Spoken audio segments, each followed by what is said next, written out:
Yung nangyari naman sa tulad namin, sir, yung enkwentro namin ng tulad, yung ang PL namin dyan, sir, si Sir Baligod. Yung ano na yun, sir, ang ano lang namin doon, clearing operation for the purpose sa ano ng barangay, nagpaano kami, sir, sibak. Mag-ano kami ng food feeding sa isang barangay. So, nung ano na yun, sir, maka ilang araw na kaming lakaran sa bundok sa area ng Kiamba sa barangay Tulad sa taas niya. Doon kami naka-engage. Ang ano doon nangyari, sir, is ano yung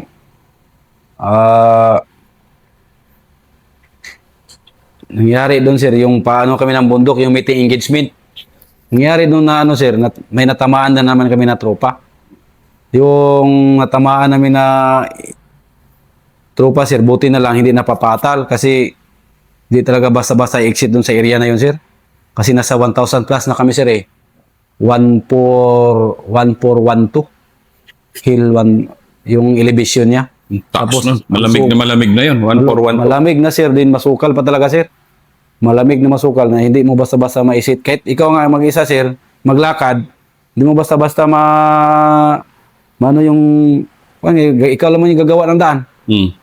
Nung ano na yun, sir, nung araw na yun, alas 11 ng tanghali, kami na-engage.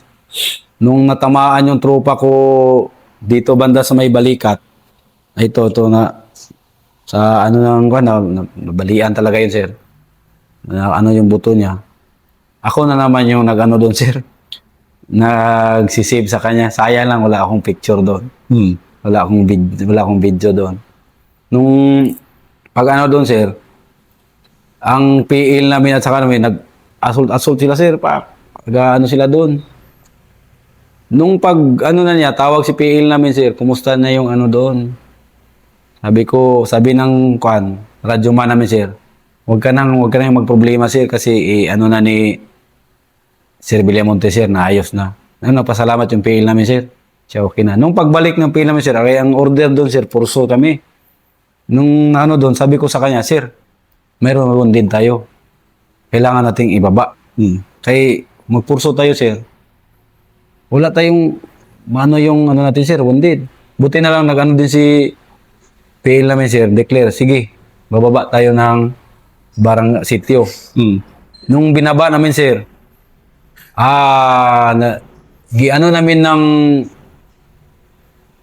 binaba namin ng alas 2 ng hapon. Nakaabot kami ng mga alas 9 na ng gabi, sir, sa baba. Sa sitio pa yun, sir. Ang ginargahan niya, sir, is motor na lang, habal-habal. Hanggang pababa. Nung pag ano doon, sir, nagtanong yung doktor, sino daw yung nag-ano sa sugat. Sabi ng tropa namin, sir. Yung tropa din, dok, ang nag-ano siya. Siya, buti naman, magaling mga ganun, sabi niya. Buti naman, magaling daw paglagay. Kaya kung hindi din, sir, baka daw madisgrasya ba. Dahil sa sobrang ano, sir, yung maubusan ng ano, sir, dugo. Yun yung ginaanuhan nila. Sabi ko, yun naman doon yung ano na yun, sir. Hindi ko rin inaasahan na yun pala din yung mga ano, sir, ba? Yung tulad na sinabi ko, sir, na matulungan ko rin. Kasi hanggang ngayon, buhay pa rin yung sundalo na yun, sir.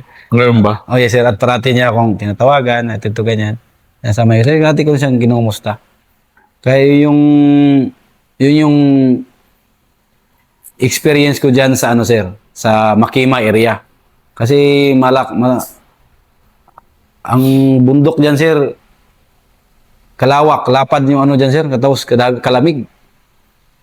Marami pang limatic na ano. 1,400 ba naman? 1,400 ba naman? 1,400, sir.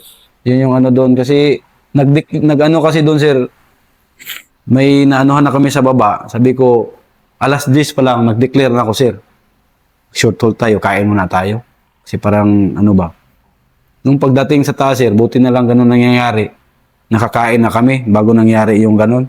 Kaya kung wala pa namin nakakain, gutom talaga kami na ano sir. Nung kwan. Alas 10 pa lang nag-declare na ako, sabi ko kain na tayo sir. Eh, kwan. Ayun, pag alas 10, yun, pag-akyat na namin. Kasi nag-hold kami ng 1142. Doon kami nag-hold sir. 300 meters. Oh, parang ganun sir. 300 meters mula sa tuktok. Yung 300 meters kasi na yan, medyo taas pa Malayo yan. na talaga yun sir. Malayo pa yan. Malayo pa yan sir. Sabi ko sir, kain na tayo kasi para in kaso. Kasi marami na info sir eh. Ano. Pero yun yung ding first nangyari na na-create itong 38 na naging maneuver. Yun yung first encounter talaga na nagbalik sa Wakan. Pero gaano kabigat din yung encounter na yun na masukal first? Mahirap talaga sir kasi yung sa mo na lang ang isang mo doon sir yung terrain. At saka ang naisipan ko sir kung paano namin maibaba yung wounded namin. Kaya nabutan talaga kami ng ilang oras bago bumaba sir. Kaya yung nag-akyat doon sir, nagtanong sila kung paano daw namin binaba. Kasi nga sila nga mismo nga ang dala na nila sarili nila at saka yung sir, mahirapan nga sila nagbaba. Kaya yung ibang kasamahan ako dito sir sa batalyon, alam nila yun na paano namin binaba yung si Pagunsan sir na tamaan. Sabi ko tiisin mo lang kasi ang natin, kasi sige na yung natama sir, sakit, sabi ko tama, tiis ka lang. Kasi pag siya sir, i-check ko na naman ulit. Check ulit, ayusin, check na naman ulit. Kasi hindi mo talaga sir eh. Minsan talaga yung nilagay ko sir dahil sa hirap ng daan. Yung nga, paano nyo dinahandahan? Mahirap. Yun nga din sa kami sir, ko ng tao sir na palinisan. Sabi ko, may mauna doon, security, din linis, linis para siya sir. Slide na lang siya? Hindi. Din talaga, may isang tropa sa amin sir na nag-sacrifice yung katawan niya sir eh. Dumapaan para lang makatawid yung ibang sir kasi hindi talaga makaya sir. Sabi niya, sige apakan nyo lang ako. Para kayo mahulog naman sa bangin sir. Sige apakan nyo lang ako para lang yung wounded namin. Sige, kaya yung time na sir, sacrifice talaga siya sir. Ganon? Eh sir, tapos yung nauna ako, sabi mauna ka din, linis. Hindi man kami basta makaputol din yun sir, yung maliit-liit lang talaga. Kaya check ko naman ulit, pag na siya, check ko naman ulit. Kaya natagal lang kami sir. Kaya yung nagdilim na talaga sir, sabi ko, declare ko na, sir, mag-ilaw na talaga tayo kay baka mas marami pang madisgrasya. Naabutan kayo na madilim na talaga. Sir. Taas. Declare na sabi mag-ilaw na tayo. Kasi nung pag-ilaw naman sir, ilaw, patay. Ilaw, patay, parang gano'n na sir ba? Hindi yung kwan. Tapos nung magpasundo din kami sa trupa, doon na talaga kami nakita-kita sa sityo sir dahil sa hirap talaga ng terrain. Tapos umulan pa sir. Hindi mo talaga hindi mo yung terrain na doon. Kaya nung mayroong pinagdaanan, ganun lang niya sir. Sabi ko, yung lang namin yung tali. Talian na natin. Kasi hindi na talaga kaya Tinatalian nyo na lang yung wiya. Tali namin sir, pero ginalayan pa rin. May tali para yung bigat niya sir, makalalay din yung sa taas. Alalay din yung sa sir. Sabi ko, pero inawakan pa rin siya sir, na para yung bigat, malalayan na din sa taas sir ba? Grabe yun. Sir. Kasi kahit na yung isang kumpanya nag-reinforce sa amin, paano nyo dinaan yung wounded nyo? Nakaano din sila sir kasi nakita talaga nyo yung terrain mahirap. Pero sa awa ng Diyos, sabi ko, tiis ka lang talaga kay survive ka kung huwag ka lang malunguran. Kaya wala na sir, putla na siya. Hindi na, minsan, iba-iba na yung sinasabi. Ganun ba? Yes sir. Maawa ka rin na, okay lang, tiis ka lang. Nung pagdating niya, nung niya doon, kung pagdating mo sa ospital, kung kaya mo magtawag, tawag ka. Sa sa pamilya mo na gito ganyan. Kaya wala kasi talagang signal doon sir. Mahirap. Kaya nung time na yon, Eh, grabing ano ko sa nakamotor. Sabi ko, pag malaman ko na ilihis mo ito, babalikan talaga kita. Sabi ko. Kaya sabi, nag-iyak yung ano sir, sabi niya, huwag mo kong iwanan. Sabi na akong dugo dito. Eh, ginaano ko na minsan, ano man namin, ako man nagkakan. Grabe na dugo ko dito sa uniforme ko. Kaya sabi niya, sir, wag mo kong iwanan. Kung safety ka na kasi nasa motor ka na. Yan ang nakita sa motor, okay ka na. Kaya yung ano sa tao, sir, pag nalaman nila nga, ano ka rin nila. Eh, kaya ngayon, parating mag-ano sa akin, grabe, pasalamat. Ganun ba? Salamat sa kasi Ragi, ano ako. Di, sabi ko, okay lang, wala problema, trabaho natin yun. Okay. Na yung ganun, sige, punta naman tayo ngayon sa ano mo. Pagiging platoon sergeant mo first, yung mga panahon na yon. Kasi yung recommendation mo, kasi palaging ganun yun eh. Oh, sir. Kailangan balansehin yung pag-accomplish ng mission o pagsalba ng tao. Okay, sir. Nung time na yun, sir, ako yung isang platoon sergeant ng scout platoon. So, marami talaga akong kinoconsider. Consider ko na yun ang buhay ng tropa, kung paano ko sila maalagaan bilang isang platoon sergeant. Dahil ako yung pinaka tatay-tatay nila sa isang platoon. Kaya, nung time na yun, sir, pasalamat din ako na sa tropa ko, sir, na kahit pa paano, kung manawundiran man kami, sir, pero hindi man siya napuruhan. Yun talaga yung ano ko sa sa platoon ko, sir. At buti si CEO mo, talagang kuwan din. Sumang-ayon talaga sa ano mo, sa recommendation mo. Kaya pasalamat din ako ng CEO ko, sir.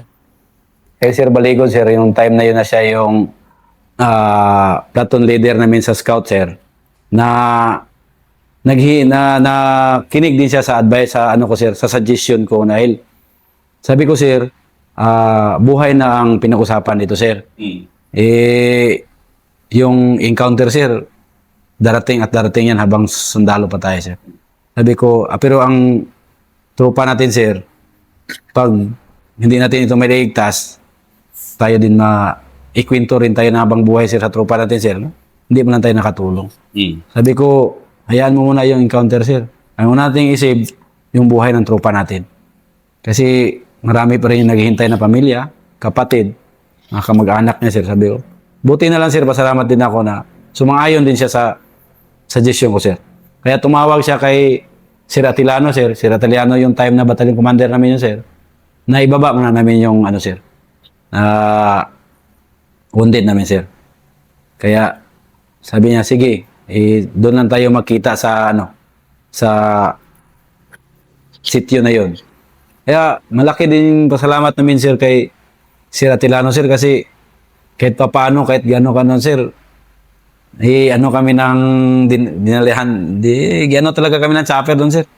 Yung bago ngayon. Naghatid talaga siya ng supply sa amin, sir, yung sinakyan niya, bisita talaga kami doon sa taas. Parang sabi niya, sige, ano lang. Pero, sabi ko, yun yung kagandahan, sir, pag yung support din yung commander mo, sir, ba? Nandun din yung moral natin, may moral tayo. Kahit pa paano na, kahit sa bundok ka, nandun yung support nila, parang gano'n. Hindi naman siya nagpabaya din sa amin, sir. Kaya, yung sabi ko namin, yung na yun, pagdala nila, akala mi, true lang, sir, yung true kabayo, kasi wala mga yun pala, chopper yung gatid sa namin supply. Napakalaking bagay yun. Sir, sabi ko, kahit tayo sa bundok, ginukubos na may moral ka rin, sir, ba? Sabi ko, sir, at least, sir, nasave natin yung buhay ng kasama natin. Handa tayo na.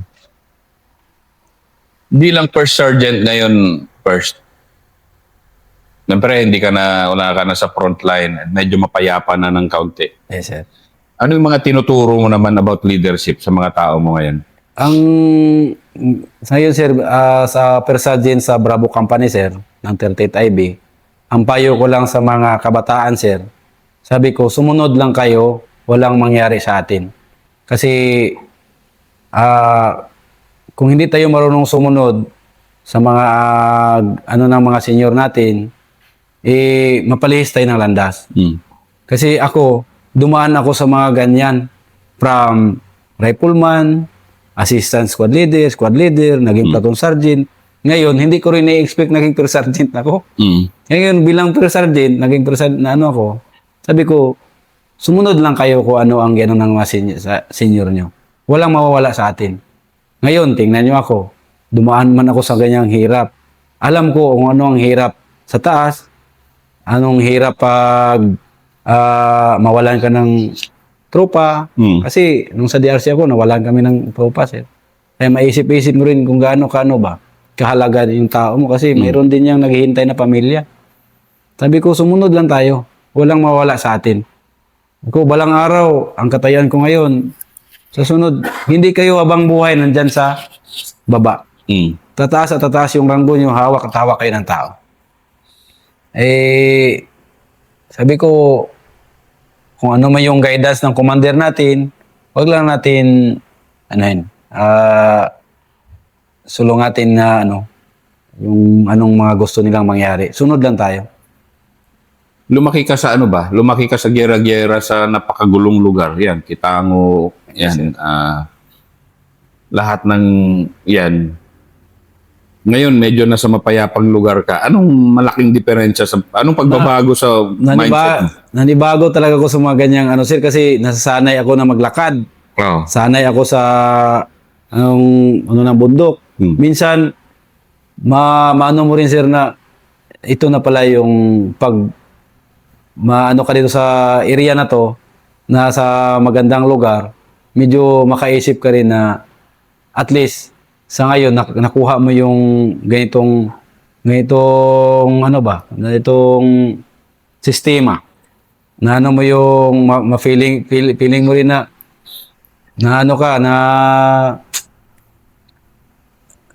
sa isang lugar na tahimik. Makatulog ka rin ng maayos.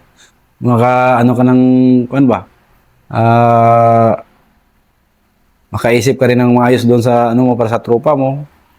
Kaya yun yung iba yung mag-adapt, mahirapan ka rin mag-adapt sir kung nasasanay ka sa sir, sa lakaran. Talaga mamimiss mo rin minsan sir. Mamimiss mo yung lakaran talaga ng sir, mamimiss mo talaga din sir. Kaya sabi ko, minsan nga sir, magsabay tayo maglakad. Dito ka na. Mamimiss mo talaga yung sir, minsan makita mo rin yung doon kasi yung camaraderie talaga ng samahan nyo sa bundok. Yung mo doon ba?